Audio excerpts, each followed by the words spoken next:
जय हिंद, नमस्कार फ्रेंड। ज्योति क्लासेस में आप सभी का एक बार फिर से स्वागत है। हेलो दोस्तों, कैसे हैं आप सभी? आई होप आप सभी बहुत ही अच्छे होंगे, स्वस्थ होंगे, स्टडी अपनी कंटिन्यू कर रहे होंगे। चलते हैं हमारी आज की क्लास की तरफ। तो आज की क्लास स्टार्ट करने से पहले आप सभी से रिक्वेस्ट है, इस चैनल पर फर्स्ट टाइम विजिट किए हैं, चैनल को लाइक शेयर सब्सक्राइब करें, अपना फीडबैक हमें प्रोवाइड करें, उस क्लास को ज़्यादा से ज़्यादा हमारे जितने भी लर्नर्स हैं उन सभी के पास शेयर करें, ताकि वो भी हमारे साथ जुड़ के अपनी स्टडी को कंटिन्यू कर सके। स्टार्ट करते हैं आज की क्लास विदाउट टाइम वेस्ट किए। तो आज है 19 अगस्त और 19 अगस्त को कई सारे इंपॉर्टेंट डे मनाए जाते हैं। स्टार्ट करते हैं तो ध्यान दीजिएगा, 19 अगस्त को जो पहला हम डे देखेंगे कौन सा, वर्ल्ड ह्यूमैनिटेरियन डे, यानी कि मानवीय कार्यकर्ताओं को सम्मानित करने के लिए यह दिवस मनाया जाता है। कौन सा? World humanitarian day. दूसरा जो दिवस है वर्ल्ड फोटोग्राफी डे। क्यों मनाया जाता है? फोटोग्राफी के महत्व को बढ़ावा देने के लिए। और तीसरा जो इम्पोर्टेंट डे है क्या? संस्कृत दिवस, यानी कि आज 19 अगस्त को संस्कृत दिवस भी मनाया जाता है। क्यों मनाया जाता है? संस्कृत भाषा को प्रोत्साहित करने के लिए। आई होप आज के इम्पोर्टेंट जो दिवस हमने देखे ये आपको समझ में आए होंगे। 3 तरह के दिवस हमने देखे। कौन से? वर्ल्ड ह्यूमैनिटेरियन डे, क्यों मनाया जाता है? मानवीय कार्यकर्ताओं को सम्मानित करने के लिए। वर्ल्ड फोटोग्राफी डे, क्यों मनाते हैं हम? फोटोग्राफी के महत्व को बढ़ावा देने के लिए। थर्ड जो हमने देखा, संस्कृत दिवस, क्यों मनाया जाता है? संस्कृत भाषा को प्रोत्साहित करने के लिए। तो ये तो हमने आज देखा कि 19 अगस्त को कौन से इंपॉर्टेंट दिवस मनाए जाते हैं। स्टार्ट करते हैं आज की क्लास। तो आज की क्लास में फ्रेंड्स हम आज की क्लास में भी करेंगे होम मैनेजमेंट। मैं सोच रही हूँ चैप्टर 2 आपका कंप्लीट कर दूँ, और उसमें हम देखेंगे लक्ष्यों का वर्गीकरण, यानी कि क्लासिफिकेशन ऑफ गोल्स। ये आज की क्लास में हम चर्चा करेंगे। बट इसको पढ़ने से पहले प्रीवियस क्लास में हमने क्या पढ़ा है एक बार क्विक रिवीजन के माध्यम से देख लेते हैं। फ्रेंड, प्रीवियस क्लास में हम क्या कर रहे थे? मूल्यों का वर्गीकरण हम पढ़ रहे थे। लिंडसे के अनुसार हमने देखा, पार्कर के अनुसार मूल्यों के वर्गीकरण देखे, प्रोफेसर PS नायडू ने मूल्य को कितने वर्गों में वर्गीकृत किया है ये भी हमने पढ़ा। कितने वर्गों में? 6 तरह के मूल्य जो है प्रोफेसर PS नायडू ने बताए हैं। तो हमने मूल्यों के ये प्रकार देखे और उन सब पे चर्चा किया। फिर ये सारणी जो आपको ये चार्ट दिख रहा है, इसके माध्यम से हमने मूल्यों को आपको समझाया कि लिंडसे ने ये देखिए 6 प्रकार के जो मूल्य बताए इधर है, PS नायडू के अनुसार जो 6 मूल्य बताए गए और पार्कर के अनुसार जो मूल्य बताए गए थे, ये सारे हमने इनको फिगर के माध्यम से भी समझा। फिर हमने चर्चा की लक्ष्य, यानी कि गोल क्या होता है, व्हाट इज गोल है। तो इस पर हमने चर्चा किया कि आखिर गोल होता क्या है। निकिलियम डार्सी ने गोल को कैसे परिभाषित किया है ये भी हमने देखा।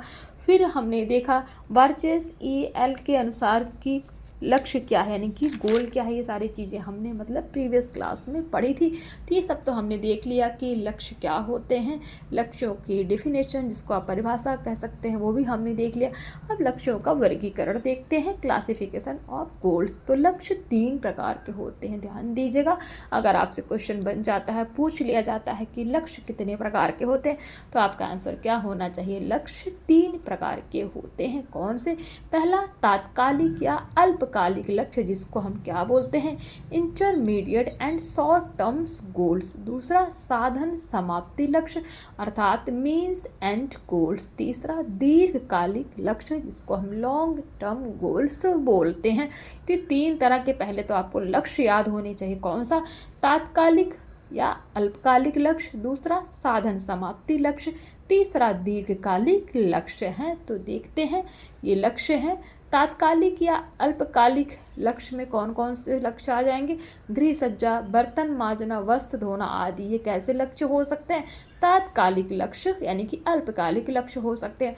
आपसे पूछ लिया गया कि साधन समाप्ति लक्ष्य कौन से हो सकते हैं, यानी कि मीन्स एंड गोल कौन से हो सकते हैं? तो बिल का भुगतान करना, पैसा जमा करना, ये सब किसके अंतर्गत, कौन से लक्ष्य के अंतर्गत आते हैं? साधन समाप्ति, यानी कि मीन्स एंड एंड्स गोल के अंतर्गत आते हैं। तीसरा जो हमारा लक्ष्य है दीर्घकालिक लक्ष्य, लॉन्ग टर्म गोल। तो ये कौन सा गोल होता है इसके अंतर्गत? मकान बनाना, उच्च शिक्षा ग्रहण करना। तो ये सारे क्या है? ये हमारे दीर्घकालिक लक्ष्य। आई होप ये आपको उदाहरण के माध्यम से अच्छे से समझ में आ गए होंगे। अब देखते हैं डिटेल में पढ़ते हैं इनको। तात्कालिक या अल्पकालिक लक्ष्य अर्थात इंटरमीडिएट और शॉर्ट टर्म गोल्स। ये लक्ष्य अधिक स्पष्ट एवं निश्चित होते तथा असंख्य होते हैं। प्रत्येक परिवार प्रतिदिन इन लक्ष्यों का निर्माण एवं खोज करता रहता है तथा तीव्रता के अनुसार इन्हें प्राप्त भी करता है। सभी लक्ष्य समान रूप से महत्वपूर्ण एवं उपयोगी नहीं होते। वे लक्ष्य जो अत्यधिक महत्व महत्वपूर्ण होते हैं उनकी पूर्ति पहले की जाती है। कुछ लक्ष्य अन्य लक्ष्यों की प्राप्ति में सहयोग करते हैं। कुछ लक्ष्य दीर्घकालीन लक्ष्यों की पूर्ति हेतु की जाती है। जैसे मकान बनाना, जमीन खरीदना, बच्चों को उच्च शिक्षा दिलाना, ये सभी कैसे हैं? दीर्घकालीन लक्ष्य हैं जिनकी पूर्ति हेतु तात्कालिक लक्ष्य पूरे किए जाते हैं। जैसे मकान बनाने में अधिक रुपए की आवश्यकता होती है, इसकी प्राप्ति हेतु परिवार के प्रत्येक सदस्य एक निश्चित मात्रा में आवश्यक कटौती करके रुपया जमा करता है, फिर इस लक्ष्य की पूर्ति करता है। इसी तरह बालकों को उच्च शिक्षा दिलाने हेतु शुरू से ही उसकी पढ़ाई पर खूब ध्यान दिया जाता है, क्योंकि एक दिन में कोई व्यक्ति उच्च शिक्षा ग्रहण नहीं कर सकता है। इसे ग्रहण करने के हेतु निरंतर पढ़ाई करनी पड़ती है। जैसे हमने देखा, क्या देखा हमने, इस सभी दीर्घकालिक जो लक्ष्य होते हैं उनकी पूर्ति के लिए पहले क्या होता है? तात्कालिक लक्ष्य की पूर्ति की जाती है। जैसे मकान बनाना, ये क्या है? लॉन्ग टर्म गोल्स है, बट इसके लिए पैसा इकट्ठा करना, ये क्या हो जाएगा हमारा? ये हो जाएगा हमारा तात्कालिक यानी कि इंटरमीडिएट्स और शॉर्ट टर्म्स गोल्स हैं। तो ये आपको समझ में आ गया होगा। दूसरा देखते हैं साधन समाप्ति लक्ष्य अर्थात मीन्स एंड्स गोल। इसे मेन एंड चेंज भी कहा जाता है। किसको? साधन समाप्ति को क्या कहा जाता है? मीन एंड चेंज भी कहा जाता है। वास्तव में साधन समाप्ति लक्ष्य कोई लक्ष्य नहीं होता, वरन यह तात्कालिक लक्ष्य को प्राप्त करने का साधन या निर्णय मात्र हो सकता है। क्या? जो साधन समाप्ति लक्ष्य है, क्या बोलते हैं कि ये कोई लक्ष्य नहीं होता। हाँ, ये जो है तात्कालिक लक्ष्य को प्राप्त करने के साधन का निर्णय मात्र हो सकता है।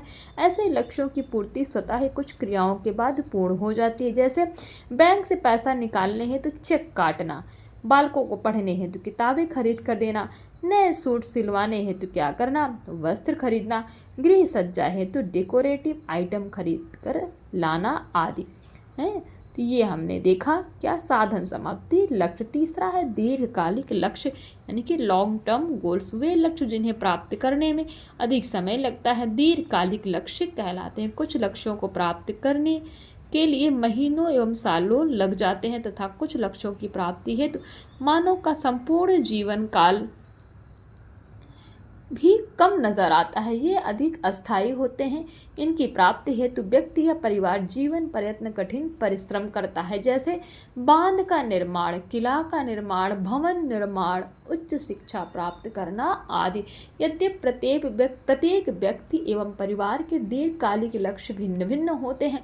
जैसे कोई व्यक्ति पढ़ लिख कर डॉक्टर बनना चाहता है, तो कोई इंजीनियर, कोई व्यवसायी, तो कोई कवि, परंतु इनकी प्राप्ति हेतु व्यक्ति को निरंतर जूझना पड़ता है तथा तात्कालिक लक्ष्यों की पूर्ति करनी पड़ती है।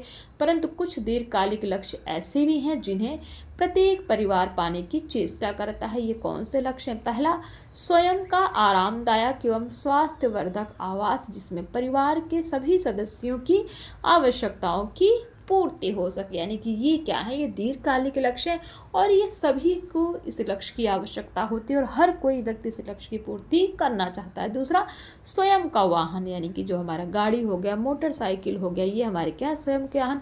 ये भी क्या है? दीर्घकालिक लक्ष्य। दीर्घकालिक लक्ष्य कैसे हैं? क्योंकि इनको लेने के लिए पैसा चाहिए और पैसा तो एक दिन में आएगा नहीं, वो आप धीरे धीरे करके इकट्ठा करोगे, जमा करोगे। यानी कि तात्कालिक लक्ष्य, दीर्घकालिक लक्ष्य को पूरा करने के लिए क्या करोगे? आप तात्कालिक लक्ष्य की सहायता लोगे। पैसा इकट्ठा करना वो क्या है? तात्कालिक लक्ष्य। और पूरा आपको मोटरसाइकिल लेनी है और उसके लिए सपोज आपको 60,000 चाहिए, तो 60,000 तो एक दिन में सबके पास हो नहीं जाता, तो थोड़ा थोड़ा करके वो क्या है? इकट्ठा करेंगे, वो क्या है? अल्पकालिक लक्ष्य। और जब पैसा इकट्ठा हो जाएगा, मोटरसाइकिल ले लिया जाएगा, तो वो क्या है? दीर्घकालिक लक्ष्य है। आई होप अल्पकालिक और दीर्घकालिक लक्ष्य आपको समझ में आ गया होगा। तीसरा पॉइंट है परिवार के प्रत्येक सदस्य को उच्च शिक्षा, स्वास्थ्य एवं शैक्षिक विकास। चौथा, मनोरंजन के साधन है तो उपयोगी वस्तुओं की व्यवस्था। पांचवा पॉइंट है स्वास्थ्यकर वातावरण का निर्माण जिसमें सभी सदस्यों का शारीरिक, मानसिक, आर्थिक, सामाजिक, मनोवैज्ञानिक, आध्यात्मिक विकास बेहतर तरीके से हो सके। 6 पॉइंट है संतोषजनक व्यक्तिगत एवं पारिवारिक संबंध स्थापित करना जिससे कि परिवार के सदस्यों के बीच प्रेम, स्नेह, करुणा, सहयोग, सहानुभूति, एकता एवं संगठन की भावना हो। 7वां पॉइंट है परिवार की सभी आवश्यकताओं की पूर्ति हेतु उचित व्यवस्था करना। उपरोक्त लक्ष्यों को प्राप्त करने के लिए व्यक्ति एवं परिवार को जीवन पर्यंत संघर्षरत रहना पड़ता है, साधनों को जुटाना पड़ता है तथा कठोर परिश्रम करना पड़ता है। इसके साथ ही परिवार के सभी सदस्यों के बीच आपसी प्रेम, समझौता, स्नेह, सहानुभूति की आवश्यकता होती है, तभी ये दीर्घकालीन लक्ष्य पूरे हो पाते हैं, अन्यथा ये लक्ष्य मात्र एक स्वप्न बनकर रह जाते हैं, कभी साकार नहीं हो पाते, क्योंकि एकाएक साधनों को नहीं जुटाया जा सकता। साधनों को जुटाना तात्कालिक लक्ष्यों को पूरा करने से होता है। इसलिए पारिवारिक लक्ष्यों का निर्धारण करते समय उपलब्ध साधनों पर भी ध्यान दिया जाना आवश्यक है। एक कहावत है, जेते पाँव पसारिए तेती लंबी सौर, अर्थात पाँव उतना ही पसारिए जितनी लंबी आपकी चादर हो। तो ये हमने समझा क्या, लक्ष्यों का वर्गीकरण यानी कि क्लासिफिकेशन ऑफ गोल। 3 तरह के हमने लक्ष्य देखे, कौन कौन से, तात्कालिक या अल्पकालिक लक्ष्य। तात्कालिक लक्ष्य क्या होते हैं, ऐसे लक्ष्य अधिक स्पष्ट एवं निश्चित होते हैं तथा असंख्य होते हैं। दूसरा हमने देखा साधन समाप्ति लक्ष्य, क्या है ये, तो ये वे लक्ष्य होते हैं जिनका कोई लक्ष्य नहीं होता, अर्थात वास्तव में साधन समाप्ति लक्ष्य का कोई लक्ष्य नहीं होता, वरन यह तात्कालिक लक्ष्य को प्राप्त करने का साधन है, निर्णय मात्र होते। तीसरा हमने जो लक्ष्य देखा दीर्घकालिक लक्ष्य यानी कि लॉन्ग टर्म्स गोल, क्या होते हैं, वे लक्ष्य जिन्हें प्राप्त करने में अधिक समय लगता है, दीर्घकालिक लक्ष्य कहलाते हैं।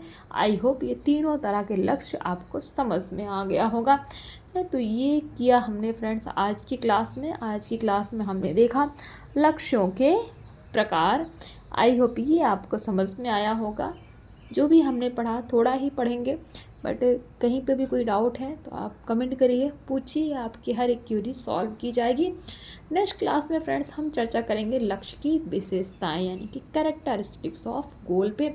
तो मिलते हैं हमारी नेक्स्ट क्लास में, तब तक के लिए जय हिंद, नमस्कार। हंसते रहिए, मुस्कुराते रहिए, एक दूसरे की हेल्प करते रहिए।